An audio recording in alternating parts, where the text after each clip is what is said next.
ఏంటయ్యా ఎన్ని పడ్డాయి? తక్కువ ఎక్కువ? చాలా తక్కువ కదా. చిన్న బోట్ మీద వెళ్ళారు. నైట్ 1 గంటకి వెళ్ళాం సార్. ఉదయం 11కి వచ్చాం సార్. పడదు సార్. వెళ్ళంటే వాళ్ళు వస్తాము రావు తెలియదు సార్. కరెక్ట్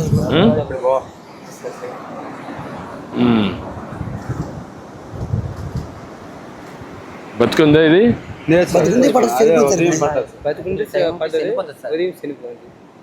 అంటే పడినప్పుడు బతికింది సార్. మేము నాగేగా మేఘన వేసినప్పుడు వాటర్ అందుకు సార్ చనిపోతుంది సార్. అంటే మామూలుగా మీరు పట్టినప్పుడు అట్నే బతికి రావా? అంటే నీటిలో ఎక్కువసేపు ఉండడం వల్ల కొన్ని చనిపో వస్తాయి సార్, కొన్ని బతికి వస్తాయి సార్. అది బతికి వచ్చిన కూడా బయట వచ్చి దాంట్లో ఏమి బాక్స్ కానీ ఉండవా మీ దాంట్లో? చిన్న బోట్లో బాక్స్ ఉంటుంది సార్. చిన్న బోట్లో ఉండదు, దాంట్లో వేసుకుంటారు.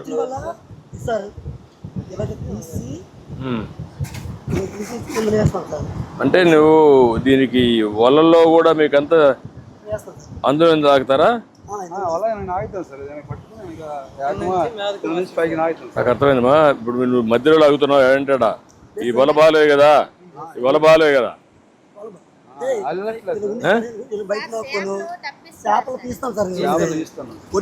నాకు అర్థమైంది. వల కరెక్ట్ గా ఉందా? మళ్ళీ దీంట్లో పండుగ కూడా వెళ్ళిపోతుంది బయట.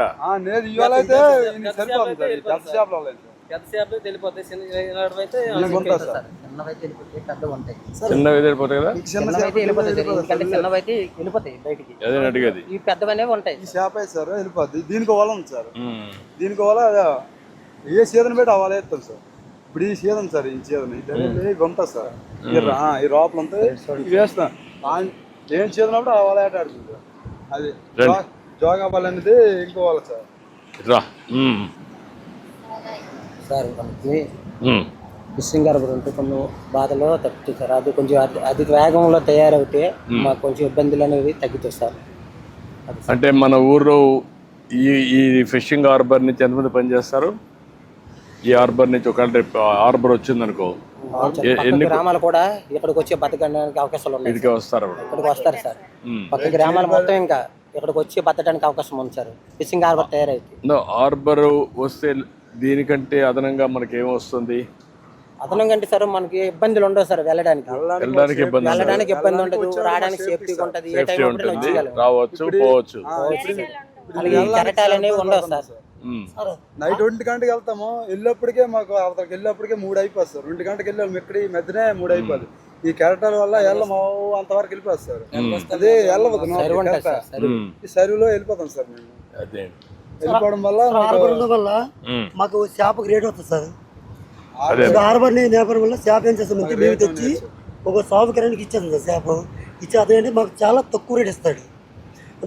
అంటే ఇప్పుడు మీరంతా కూడా ఒక అగ్రిమెంట్ చేసుకుంటారా? ఈ బోట్లు వాళ్ళు ఇవ్వడం, మళ్ళీ తిరిగి వాళ్ళకి చేపలు ఇవ్వడం, తర్వాత వాళ్ళు కొనేసి మాకు ఇస్తారు సార్. తెచ్చిన చేపలు అనేది వాళ్ళకి మేము ఇవ్వాలి సార్. వాళ్ళు ఏ రేట్ ఇస్తారు? ఆ రేటు వాళ్ళు అక్కడ అమ్ముకొని సగం మాకు ఇస్తారు. శ్రీకాకుళం తీసుకెళ్ళిన తర్వాత అక్కడ 900 ఉంటే మాకు 450 అని ఇస్తారు సార్. అంతే సార్. ఇస్తారు సార్. అంటే వాళ్ళకి ఏమన్నారు అడిగితే మాకు వెళ్ళడానికి రానికి ఛార్జీలు ఖర్చులు ఉంటాయి కాబట్టి మీకు ఆ రేట్ ఇస్తున్నామని వాళ్ళు అన్నారు సార్. మనకి ఫిషింగ్ హార్బర్ ఉంటే అదే ఆ మార్కెట్ ఇక్కడ ఉంటుంది సార్. ఆ రేటు అనేది మనకు వస్తుంది సార్. అది సార్ మాకు వైసీ ప్యాటర్న్ అందుబాటులో లేదు సార్. ఎవరో కొనుక్కొని ఓన్లీ కొనుక్కొని పట్టుకెళ్ళి సార్. వైసీ ప్యాటర్ అందుబాటు లేదు. వైసీ 30 కిలోమీటర్లు సార్. అప్ అండ్ డౌన్ ఒక వైపు 30 కిలోమీటర్లు, నెక్స్ట్ అవంతా 30 కిలోమీటర్లు. ఇలా 2 గంటల సేపు పట్టేస్తుంది. రేపు చేపలు ఏం చేస్తుంది, పాడైపోతుంది. దాన్ని బట్టి ఎవరు కొనుక్కోదు. మేము తెచ్చి సాగుకారులకి ఇచ్చేయాలి. వాళ్ళు ఎంత ఇచ్చి మేము అంత తీసుకోవాలి. మాకు వల్ల బోట్లు. అందుకే అన్ని సమస్యలు అర్థం చేసుకుంటున్నాను. ఏం చేయాలి నేను చేస్తాను. ఇప్పుడు హార్బర్ ఎంత ఒడికి తయారైస్తారు. హార్బర్ తయారు కావాలి మీకు ఇక్కడే. పంచాయతీ కూడా ఉపయోగపడుతుంది సార్. ఇప్పుడు మీ అవగాహన ప్రకారం ఇక్కడ హార్బర్ వచ్చి ఇక్కడే మీరు అమ్ముకునే మార్కెట్ వచ్చి ఐస్ ఫ్యాక్టరీ కూడా పెట్టి అదే మాదిరిగా మీరు తీసుకొచ్చిన తర్వాత ఫ్రెష్గా తీసుకొచ్చి అన్ని వస్తువులు కనిపిస్తే ఇప్పుడు వచ్చే డబ్బుల కంటే ఎంత ఎక్కువ వస్తుంది సార్? ఇప్పుడు వచ్చేది ఏమంటే కదండి, సగం సగం ఎక్కువ వస్తారు హార్బర్ వస్తే 50% ఎక్కువ వస్తుంది. 50% ఎక్కువ వస్తారు. అందరు కూడా జీవిస్తారు. అందరూ కూడా బాగా హ్యాపీగా ఉంటారు ఇప్పుడు ఏం సార్ ఇప్పుడు అంటే బాగా బతుకుతారు కదా దీని మీద. కొంచెం Yeah.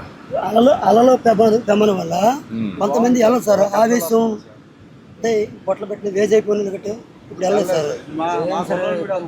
ఇప్పుడు అదే కానీ హార్బర్ ఉంటే ఫిషింగ్ హార్బర్ ఈ అలలు ఉన్నా కూడా వెళ్ళొచ్చు, లోపలికి పోతే ఈ అలలు ఉండవు, అంతే కదా. అలా ఉండదు సార్. ఎవరైనా వెళ్ళదు సార్. అదే మాకు ఇబ్బంది ఉండదు. అప్పుడు ఇప్పుడు కొద్దిగా బాగుంది సార్. పెద్ద అలలు వచ్చేది ఎక్కడి నుంచి అంత దూరం వెళ్ళిపోతుంది సార్. అది నోకి వెళ్ళినప్పటికి వెళ్ళిపోయినప్పుడు అక్కడికి వెళ్ళినప్పటికి చాలా టైం పట్టింది. చేపల దగ్గర ఇయ్యాలంటే చాలా టైం పెట్టాలి సార్. చేద్దాం, ఎవరు మాకు అందుబాటులో ఉన్నాయి సార్. ఏం చేయాలో చేద్దాం, అన్ని చేస్తాను.